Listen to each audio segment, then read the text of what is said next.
मित्रांनो, ठरलं तर मग या मालिकेच्या आजच्या भागामध्ये अर्जुन सायली रूममध्ये येतात तेव्हा सायली रागातच म्हणते की ही प्रिया किती मूर्ख आहे. अहो, पूर्णाजींना जागरणाचा त्रास होतो एवढी साधी गोष्ट तिला कळत नाही का? त्यावरती अर्जुन म्हणतो ती या घरामध्ये फक्त सर्वांना त्रास देण्यासाठीच आली आहे मिसेस सायली. मग आता सायली वैतागून म्हणते की अगोदर म्हणायची की तिचं तुमच्यावर प्रेम आहे आणि आता आली अश्विन भाऊजींबरोबर लग्न करून. अगोदर आपल्या रागापायी ती अश्विन भाऊजींबरोबर लग्न करून आली आणि आता लग्न केलंच आहे तर शांततेत निभावू ना मग. अर्जुन हसतो आणि म्हणतो तन्वी आणि शांता हे एका वाक्यात कधीच येऊ शकत नाही. तेव्हा सायली म्हणते नवीन नातं सुरू करताना प्रेम तर असायलाच हवं ना. त्यावरती अर्जुन म्हणतो प्रेम या शब्दाचा अर्थच माहीत नाहीये तन्वीला आणि तिचं तर माझ्यावर कधीच प्रेम नव्हतं and I am very sure की अश्विनवर सुद्धा तिचं प्रेम नाहीये. कारण प्रेम म्हणजे काय असतं जेव्हा मी तुमच्या प्रेमात पडलो ना तेव्हा मला समजलं. तो म्हणतो प्रेम म्हणजे खरंच खूप सुंदर भावना आहे. ती ना अगोदर मला ट्रॅप करायला बघत होती परंतु ते जमलं नाही. मग आता माझ्या इनोसंट भावाला ट्रॅप करायला लागली. तर दुसरीकडे प्रिया अश्विनची वाट पाहत असते आणि मग अश्विन येताच लगेच मुद्दाम रडण्याची नाटकं करत बेडवर बसते. तेव्हा अश्विन आल्यानंतर भडकतो आणि म्हणतो माझं तर डोकंच फिरले. दादा असा कसा वागू शकतो यार. मग त्यावरती प्रिया म्हणते एरवी अर्जुन सायली मला बोल लावतातच परंतु आज तर अर्जुन चक्क मला चोर म्हणाला. नाही म्हणजे तो शब्द जरी वापरला नसला ना तरीही त्याचा अर्थ तोच होतो. मग त्यावरती अश्विन म्हणतो तो बोलला म्हणून चोर ठरत नाही लगेच तू तन्वी. मग आता जेव्हा सासरची माणसं असं वागतात ना तेव्हा नवीन सुनेसाठी हे सगळं सहन करणं खूप अवघड असतं अश्विन, असं प्रिया म्हणते. अरे मी हे घर जोडून ठेवण्याचा प्रयत्न करते आणि ही सायली त्या घराचे तुकडे करतीये आणि म्हणूनच हे सगळं उकरून काढत असते ती. त्यावरती आता प्रिया म्हणते की अरे अश्विन तुला माहीत नसेल पण त्या खोलीला जेव्हा कुलूप दिसलं ना तेव्हा मी काळजीपोटी सायली आणि अर्जुनने चक्क सगळं काही माझ्यावरच उलटवलं. मग पुढे आता तो म्हणतो मी तुला खात्री देतो पुढे असं काही घडणार नाही. त्यावरती प्रिया विचारते म्हणजे तू नक्की काय करणार आहे. अरे अर्जुनशी जाऊन तू वाद घालणार मग अर्जुन काय करणार वकिली भाषेत तुला गप्प बसवणार. अरे तुझी पडती बाजू घेतोस ना याची सवय झालीये सर्वांना कारण तू स्वतःचा मुद्दा मांडू शकतोस असं कुणाला वाटतच नाही ना. म्हणजे एवढं सगळं काही होऊन गेलं तरी अर्जुनच घरातील सर्वांना खांब वाटतो ना या घरचा. अश्विनला उगीच घरच्यांविरोधात भडकवू लागते. मग दुसरीकडे आता सायली म्हणते की प्रियाचे हे सर्व रंग ना मी अगोदरपासून ओळखून आहे. अहो तिचे तर खूप मित्र होते पण ती कधीही कुठल्या बंधनात अडकली नाही आणि आता तर तिने काय केलं स्वतःच लग्नाची बेडी बांधून घेतली आणि आता सुखाने संसार करायचा सोडून सासरच्या माणसांना त्रास कसा द्यायचा. मग आता अर्जुन म्हणतो एक गोष्ट लक्षात ठेवायची तिने तोंड जर उघडलं ना तर आपण लगेचच उत्तर द्यायचं अजिबात गप्प बसायचं नाही. तेव्हा सायली म्हणते बरं आता काम झालं का मग आता आपण झोपूयात. अर्जुन म्हणतो काम संपत आलंय पण आपण आज जे फोटो काढले आहेत ना ते अपलोड करून ठेवतो म्हणजे सेफ राहतील. सायली विचारते हे फोटोज लगेच कोर्टात देणार आहात ना. मग अर्जुन म्हणतो लगेच नाही दाखवता येणार आणि हे जे आपल्याकडे पुरावे आहेत ना ते इनफ नाहीयेत कारण ते आता कोर्टात दाखवले तर याचा काहीच उपयोग होणार नाही. मग आता सायली म्हणते तुम्ही तर म्हणाला होतात ना हे जर कोर्टात पुरावे दाखवले तर सिद्ध होईल की साक्षी खुनाच्या रात्री आश्रमात होती. मग आता अर्जुन म्हणतो येईलच पण हे सिद्ध होत नाही ना की खून तिनेच केलाय. सो आपल्याला अजून पुरावे हवेत कारण पूर्ण तयारीशिवाय कोर्टामध्ये काहीही प्रेझेंट करता येत नाही. तेव्हा सायली म्हणते बरं आता तरी झालं का काम आता झोपूयात की आपण. तर आता दुसरीकडे अश्विन म्हणतो मी या घरातला मुलगाच आहे ना. मग आता प्रिया लगेच त्याचं डोकं भडकावते आणि विचारते पण असं कुणाला वाटतं का रे तू या घरचा मुलगा आहेस म्हणून. कारण अर्जुनचा अहंकार ना खूप मोठा आहे. नाही म्हणजे तू बरोबर असला ना तरीही तो बरोबर तुला चुकीचा ठरवतो. अरे मला काय म्हणायचंय अश्विन वाद जर टळणार असेल ना तर तू खुशाल नेहमीप्रमाणे ना असा कमीपणा घे अजिबात काही हरकत नाही निदान घर तरी शांत राहील. मग आता अश्विन म्हणतो की मी सतत का कमीपणा घ्यायचा माझी बायको माझा संसार याला काही किंमत आहे की नाही आणि या घरामध्ये प्रत्येक गोष्ट अर्जुन ठरवेल असं काही नाही होऊ शकत. आता प्रियाने बरोबरच काडी टाकून दिलेली असते आणि गालातच ती हसू लागते. मग आता प्रिया अजूनच साळसूतपणाचा आव्हानात म्हणते पण अश्विन अरे माझ्यामुळे तुमच्या घरामध्ये असे वाद झालेले नको आहेत मला.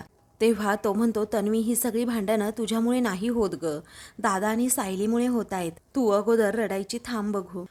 मग आता प्रिया हो असं म्हणते. तो तिचा प्रेमाने हात हातात घेत म्हणतो, तन्वी तुला चांगल्या प्रकारे माहीत आहे तुझ्या डोळ्यामध्ये मला पाणी बघायला अजिबात आवडत नाही.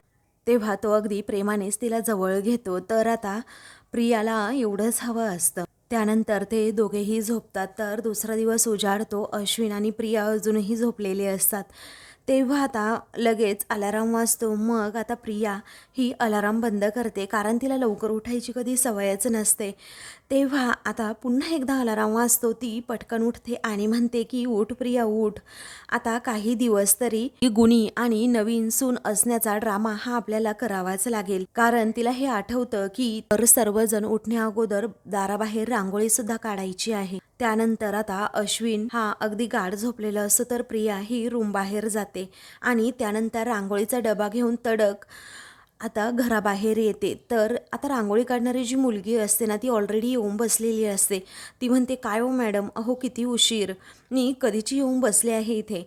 प्रिया वैतागूनच म्हणते, ए बाई जरा डोकं खाऊ नको हा माझं, कारण ऑलरेडी लवकर उठून उठून माझं डोकं दुखायला लागले. आता हा घे रांगोळीचा डबा, काल काढली होती ना तशी मस्त रांगोळी काढ, फार मोठी काढायची गरज नाही, मी काढली असं वाटायला हवं सर्वांना. मग आता त्यावेळी ती मुलगी म्हणते की ताई एक बोलू का हो. तेव्हा प्रिया विचारते, काय बोल पटकन चल.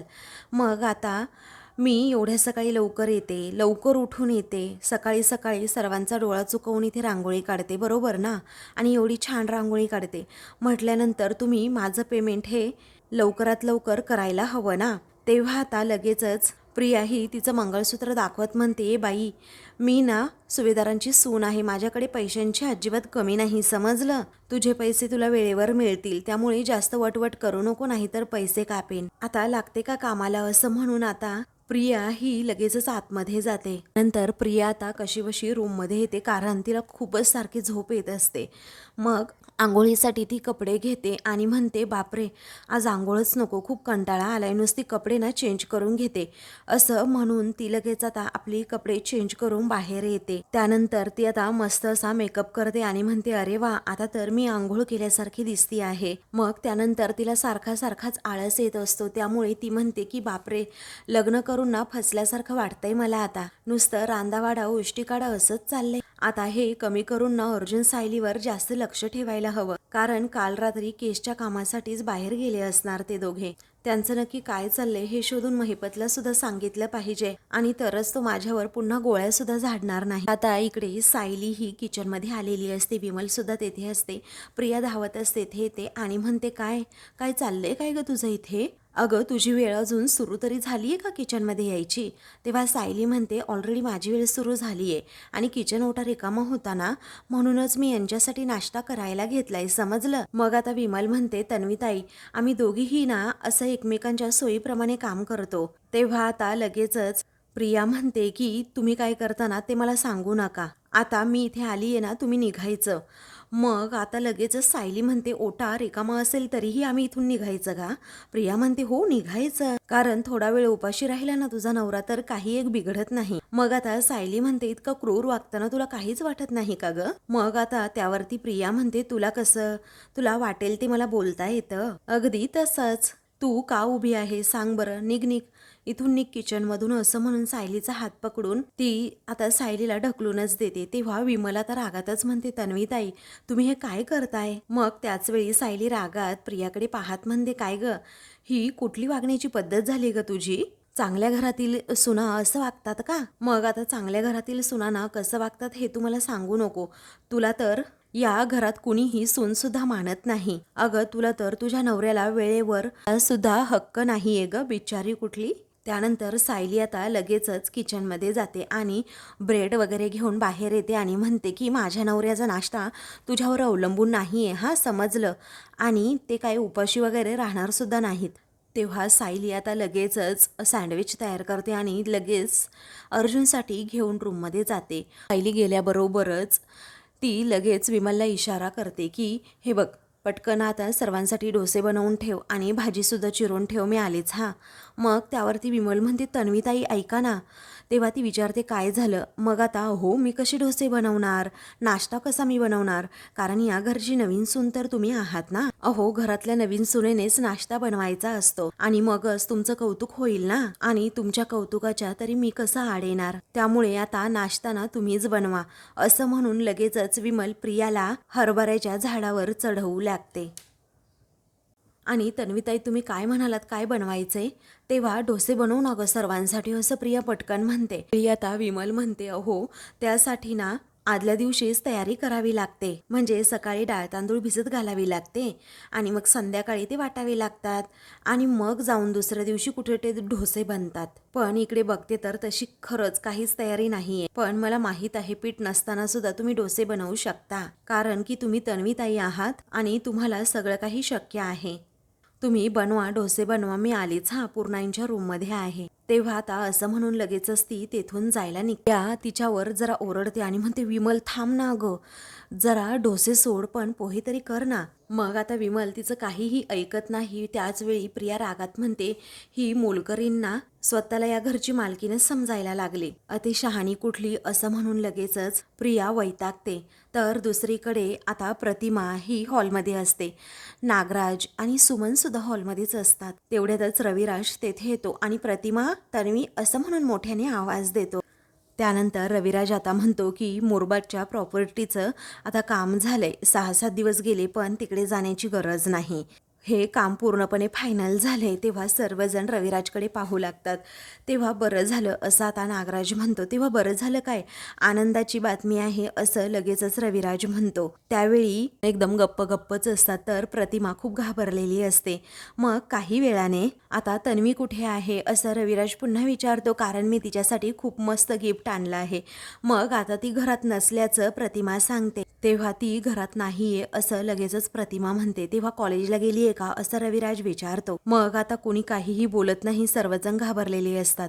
तेव्हा आता नागराज विषय बदलून म्हणतो की मुरबाडच्या प्रॉपर्टीचं काम झालं ना ते एक बरं झालं हा दादा, पण त्यासाठी सारखं कोर्ट कचेरी नाही ना करावी लागणार, नाहीतर उगीच मनस्ताप व्हायचा. मग आता लगेचच हे घर कोर्ट कचेऱ्यांना कधीपासून घाबरायला लागलं असं रविराज विचारतो. अरे मी तुला विचारतो काय आणि तू बोलतो काय, मग आता चहा तयार आहे मी घेऊन येते असं प्रतिमा म्हणते.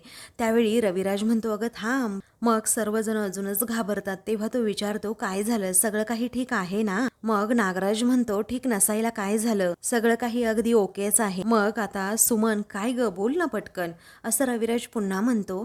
सुमन म्हणते भाऊजी हो सगळं ठीक आहे, स्वयंपाकाचं बघते हा, असं म्हणून ती जायला निघते. तेव्हा रविराज पुन्हा तिला अडवतो आणि म्हणतो मी इथे नसताना काहीतरी घडलंय असं मला का वाटतंय सारखं, आणि तुम्ही ते सर्वजण मिळून माझ्यापासून असं लपवून ठेवताय, काय झालंय काय आणि काय लपवून ठेवताय माझ्यापासून असं लगेचच रविराज पुन्हा पुन्हा विचारू लागतो. बोल ना अगं प्रतिमा काय झालं असं रविराज विचारतो. तर आता दुसरीकडे सायलीने रूममध्ये इन्व्हेस्टिगेशन जो बोर्ड असतो ना त्या बोर्डवर तिचे आणि अर्जुनचे सर्व फोटोज लावलेले असतात.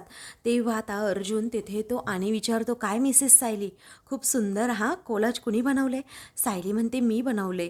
मग आता तुम्हाला आवडलं नाही, पहा ना आपल्या लग्नाचे फोटोज, हनीमूनचे फोटोज, सगळे फोटोज यामध्ये आहेत. मग आता अर्जुन म्हणतो हो पण एक मिनिट, आपलं इन्व्हेस्टिगेशन बोर्ड होता इथे, ते फोटो गेले कुठे. सायली म्हणते जाऊ द्यात, तुम्हाला आवडलं नाही मग ठीक आहे.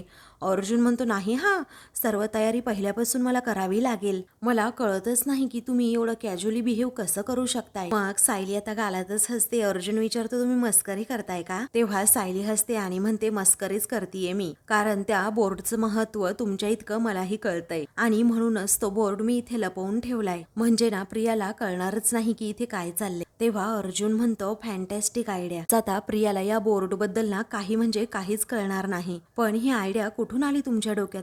सायली म्हणते मला ना सतत असंच वाटत असतं की प्रिया ना आपल्या खोलीवर लक्ष ठेवून आहे, म्हणजे लग्नाच्या पहिल्याच दिवशी नाश्ता देण्याच्या निमित्ताने ती आपल्या खोलीत आली आणि मुळात तिला हे कसं कळलं की आपण खोलीला कुलूप लावलंय, म्हणजे ती तेवढ्या रात्री आपल्या खोलीपर्यंत आलीच होती म्हणायचं. म्हणजे ती आपल्या खोलीमध्ये परत परत शिरण्याचा प्रयत्न करणारच. मग आता अर्जुन म्हणतो ऑफकोर्स, कारण आपल्या केसबद्दल आपण काय काय डिस्कस करतोय हे तिला शोधायचंय. तेव्हा सायली आता हो असं म्हणते. मग त्यानंतर ती पुन्हा म्हणते मला एक गोष्ट कळत नाही, प्रियावर कोणताही आरोप नाही, ती फक्त साक्षीदार आहे, पण तिलाही आपल्या केसच्या इन्व्हेस्टिगेशन बद्दल एवढा रस का आहे? म्हणजे ती ही सगळी माहिती संशयिताला साक्षीला पुरवत असेल का? तेव्हा अर्जुनच्या डोक्यात सुद्धा क्लिक होतं की नक्की काहीतरी गडबड असणार. मग दुसरीकडे प्रिया नाश्ता बनवत असते तेव्हा म्हणते की सुभेदारांना मस्का मारण्यासाठी अजून किती दिवस मला या किचनमध्ये असं राबावं लागणार आहे काय माहीत. आता कल्पना तर सकाळपासून दिसली नाही. आता तिला शोधते आणि तिच्या घशातच कोंबते हा नाश्ता. तेव्हा ती प्लेटमध्ये आता पोहे घेते आणि आई आई असं खूप प्रेमाने आवाज देत असते आणि लगेच डायनिंग टेबलकडे येते. तर दुसरीकडे आता लगेचच अर्जुन म्हणतो की प्रियाने अगोदरच आपल्याला सांगितलंय तिने साक्षी बरोबरची मैत्री तोडली आहे, पण मला अजूनही संशय आहे की प्रिया आणि साक्षी अजूनही एकमेकांच्या कॉन्टॅक्टमध्ये आहेत आणि कदाचित प्रिया महिपतच्या कॉन्टॅक्टमध्येही आहे. तेव्हा सायली म्हणते म्हणूनच मला सुद्धा जरा डाऊटच येतोय आणि यासाठीच मला कोणताही धोका पत्करायचा नव्हता, म्हणून मी आयडिया केली आहे आणि असा हा बोर्ड बनवून ठेवला आहे. आता हा बोर्ड तिच्यापासून असा कायमच लपून राहील, त्यामुळे आपल्याला ना काही धोका नाहीये आणि आता तर त्या महामायेला काही कळणार सुद्धा नाहीये. तेव्हा अर्जुन म्हणतो की तुम्ही जिला प्रिया म्हणता आणि मी तन्वी म्हणतो ना, तिचं नाव आजपासून महामाया असेल. तेव्हा सायली खूप हसते. त्यानंतर आता तो लगेचच व्हिजिटिंग कार्ड सायलीकडे मागतो आणि त्या फोटोंची अशी जुळवाजुळव करू लागतो. तेव्हा आता प्रिया ही जिन्यावरून कल्पनाच्या रूमकडे चाललेली असते, जेणेकरून तिला कल्पनाला आता नाश्ता द्यायचा असतो आणि मग ती अर्जुन सायलीच्या रूमकडे सुद्धा पाहत असते. आता सायली म्हणते बरं तुम्ही खाऊन घ्या आता. तेव्हा आता अर्जुन म्हणतो बरं ठीक आहे. मग सायली तो बोर्ड लगेचच दुसरीकडे लावून ठेवते. मग आता ती अर्जुनला सांगू लागते की जेव्हा काम असेल ना तेव्हा लगेचच हा बोर्ड इथे असेल आणि काम झाल्यानंतर आपली फोटो फ्रेम ती असेल. तेव्हा अर्जुन ठीक आहे असं म्हणतो, म्हणजे मग प्रियाला संशयच येणार नाही. तेव्हा ओके बॉस असं अर्जुन म्हणतो. तुम्ही ना खरंच खूप हुशार आहात आणि तुमची ही हुशारी ना मला खरंच खूप उपयोगी पडेल. तेव्हा आता प्रिया हे सगळं बोलणं बाहेर ऐकते आणि म्हणते बापरे, या सायलीची कसली आता हुशारी, हे नक्कीच केसबद्दल बोलतायत. मी या घरात असताना साक्षी विरोधात तिने एक जरी मजबूत पुरावा शोधला ना तरीही महिपत माझा खून करेलच. या दोघांना थांबवायला हवं, पण कसं? मग आता तिच्या मनात काहीतरी विचार येतो आणि ती लगेच आईच कल्पनाच्या रूमचं दार असं ठोठावते आणि येऊ का आई आतमध्ये असं विचारते.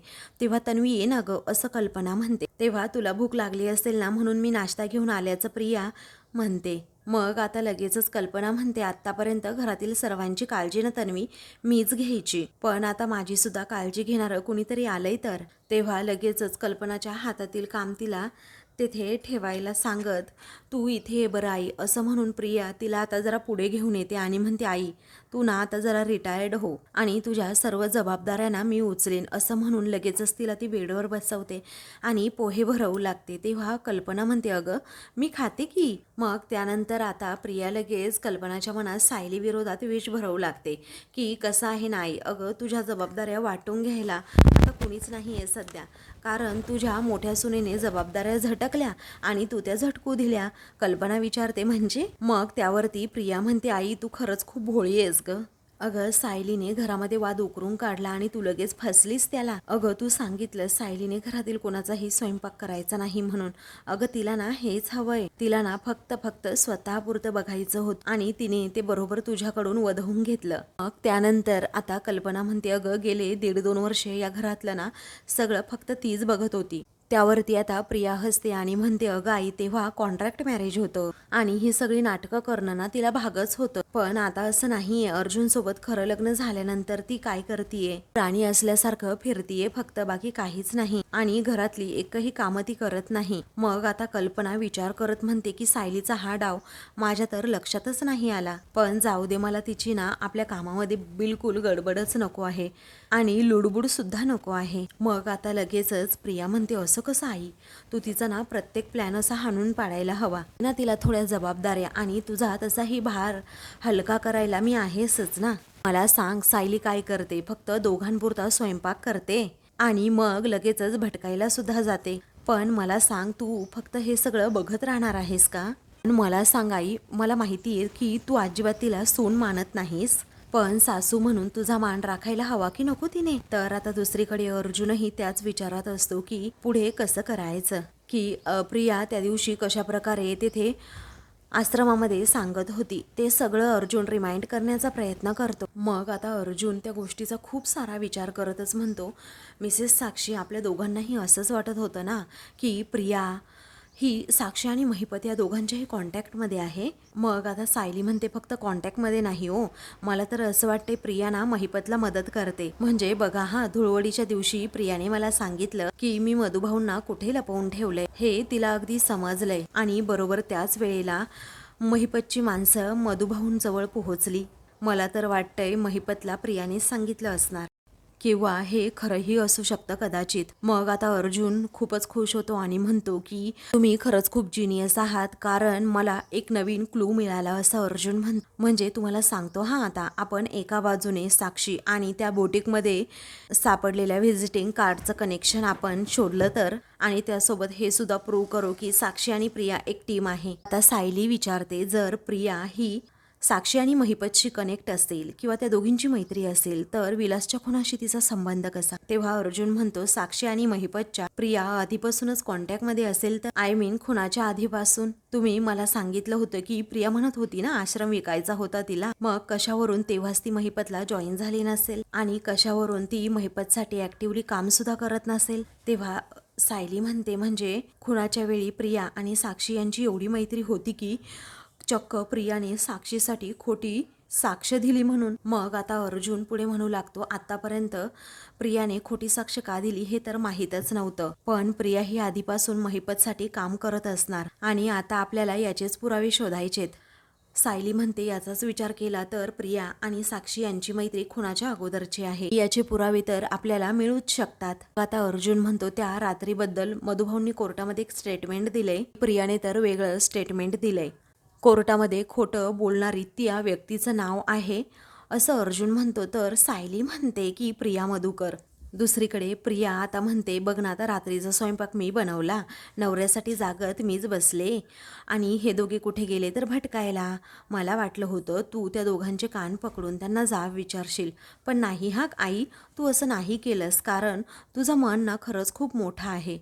तू ना कुणाला कधीच काही बोलत नाहीस. तेव्हा कल्पना म्हणते, अगं ते दोघे त्याचाच तर मग गैरफायदा घेतात. मग आता प्रिया म्हणते, तू जर अशी वागत राहिली नाही तर ती मिरवतच राहणार ना मग, कारण बाहेरची 4 माणसं सुभेदारांची मोठी सून म्हणून तिला मान देत आहेत, पण जबाबदाऱ्यांचं म्हणशील तर शून्य. मग आता कल्पना म्हणते, पण आपण तिला पुन्हा स्वयंपाक करायला कसं सांगायचं. तेव्हा आता लगेचच प्रिया म्हणते, काय हरकत आहे, अगं तू सायलीला किचन पासून दूर ठेवते ना, हे तिच्या पथ्यावर पडतंय, आणि तिला तर हेच हवंय, मी तेच सांगतेय तुला. आणि मला तर वाटतं सायलीने घरातील प्रत्येक काम करायला हवं, पण जाऊ दे, घराच्या भल्यासाठी मी कितीही जीव जळला ना, पण माझं कोण कशाला ऐकेल, जाऊ दे आता, असं म्हणून आता प्रिया ही लगेचच कल्पनाचं डोकं भडकवते. मग आता तर मी तू जे काही म्हणतेस ना बाळा, ते मला अगदी पटतंय असं कल्पना म्हणते, कारण मी सायलीला ना खरंच खूप मोठी सूट देऊन ठेवली, आणि अर्जुन तर तिला घरातील मोठ्या सुनेचा मान मिळावा म्हणून माझ्याशी असा सतत वाद घालत असतो, भांडत सुटतो.